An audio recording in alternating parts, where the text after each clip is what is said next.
el tema de el frena gringo. Vamos a ver este videito que me encontré por ahí y es de el representante de una organización que se llama México Republicano. Ahorita lo vamos a ampliar. Ahí está. Ponerse en línea. Y llega otra asociación anti-AMLO. ¿Qué quieren? ¿Qué buscan? Sencillo, que regrese el neoliberalismo que tanto daño le ha causado a México.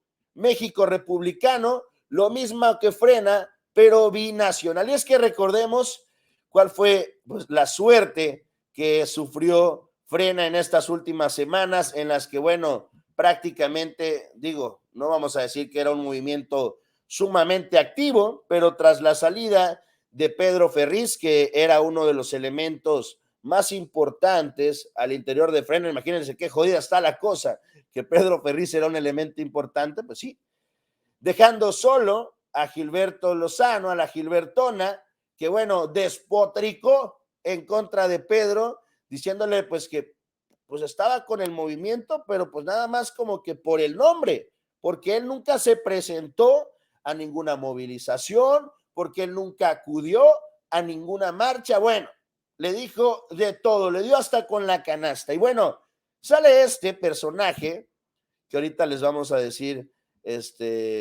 su nombre, se llama Juan, Juan Iván Peña Neder, líder nacional de México republicano.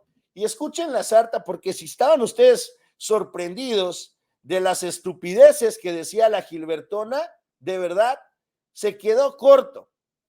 Vamos a escuchar lo que dice este señor, que francamente eres impresionante. Está pidiendo, así como tal se los digo, pues que México regrese a ser el tapete de los Estados Unidos. Vamos a verlo.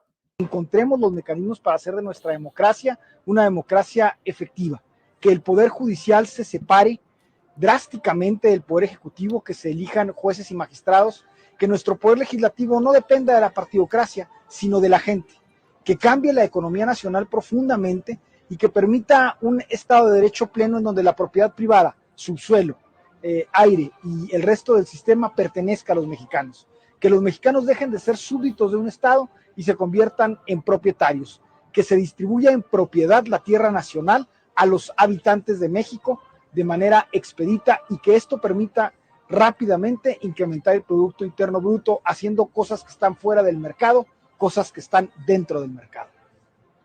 Es indispensable entender que la relación de México y Estados Unidos es la relación comercial más importante del continente. Además de ser el primer socio comercial, Estados Unidos es también el recipiendario de cuando menos 50 millones de mexicanos y sus descendientes. Y en sentido contrario, México no solamente recibe divisas, recibe un muy importante impacto cultural y necesita transformar su lógica para hacer de su socio un mejor comprador, para hacer de su socio un mejor aliado y para entender que la geografía nos mantendrá unidos y esta hay que aprovecharla porque la enorme riqueza de la nación más poderosa del mundo no se está aprovechando en forma suficiente y continuada en nuestro país. De Estados Unidos y de los mexicanos que residen allá, más de 50 millones, no solamente recibimos divisas, también recibimos, y es muy importante entenderlo, un influjo cultural y político que debe permitir a México aprovechar mejor esta vecindad que no se va a ir a ningún lado. Requerimos entender que México y Estados Unidos, además de su sociedad comercial, tienen una nueva unidad cultural. Esta biculturalidad reclama mecanismos de modernidad para México que precisamente por su ineficaz sistema legal y propietario está rezagado en la posibilidad de obtener muchas más divisas provenientes de Estados Unidos, tanto en el intercambio mercantil como en programas de trabajo temporal y otros que permitan mejor utilizar esta binacionalidad y esta realidad bicultural. Pues, ¿cómo ven a este personaje?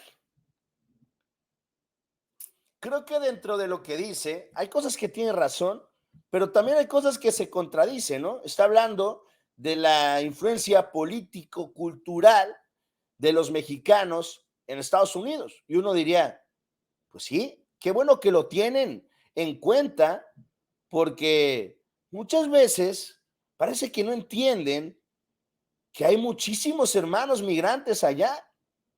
Hay muchísimos mexicanos que pueden ejercer el derecho de voto.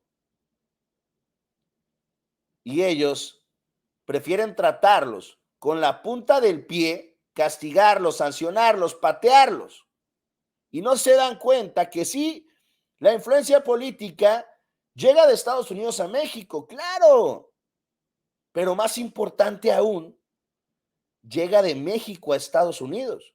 Le guste o no, a Estados Unidos, ellos no diría yo que necesitan más de nosotros, pero sí diría que pues tienen muchos más mexicanos en Estados Unidos que nosotros, amigos estadounidenses dentro del territorio mexicano. Es decir, pues sí, la influencia político-cultural influye, e influye muchísimo.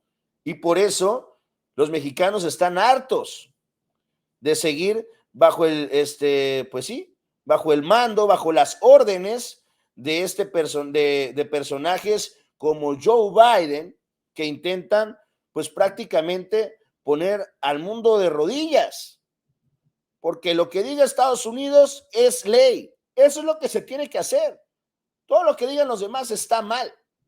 Bueno, pues qué bueno que estas organizaciones como lo es México Republicano lo entiendan.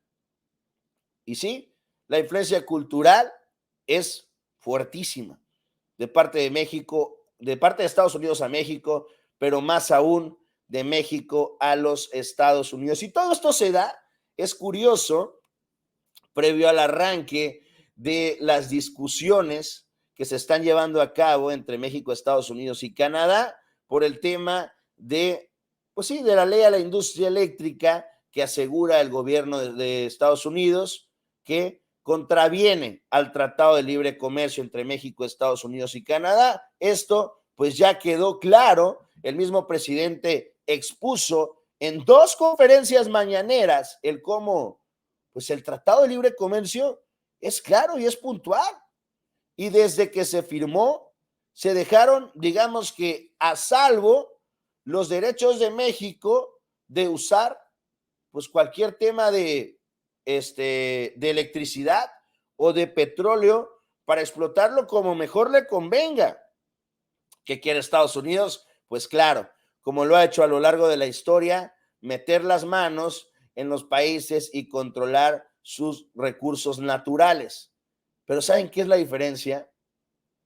Que ya no gobierna Calderón, que ya no gobierna Peña, ni Fox. Gobierna el presidente López Obrador y se los dijo. Y a muchos no les gustó el comentario o no lo entendieron, no lo sé. La soberanía en México no es negociable. La soberanía energética de México no está en tela de juicio. No nos vamos a poner a discutir si está bien o está mal la reforma con Estados Unidos. A nivel interno, si quieren, lo platicamos. Pero no vamos a dejar una reforma simplemente porque Estados Unidos pues, no le gustó. Pues con la pena. Y se lo dijo claro y firme. Ya también le mandó una carta el presidente López Obrador a Joe Biden, pues hablando sobre este tema, porque una de dos, o le están viendo la cara y le están diciendo que esto sí lo puede hacer cuando claramente no, o pues está pasando el Tratado de Libre Comercio por donde no le da el sol. Digo, no sería la primera vez que Biden hace, pues sí, intenta meterse, adueñarse de los recursos de otros países. Digo, pues así ha estado el gobierno de Estados Unidos durante muchos, muchos años, enriqueciéndose a costa de los demás. Pero con el presidente López Obrador se toparon con pared. Y ya lo dijo, no es negociable la soberanía del país ni por Estados Unidos, ni por Canadá, ni por Rusia, ni por el país que quiera. Y la soberanía no vale la pena cualquier tratado por encima de ella.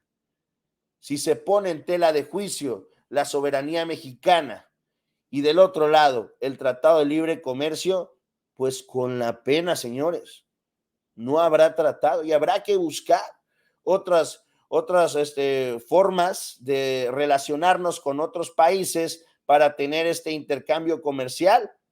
Si Estados Unidos y Canadá pues no lo quieren, pues con la pena así tendrá que ser.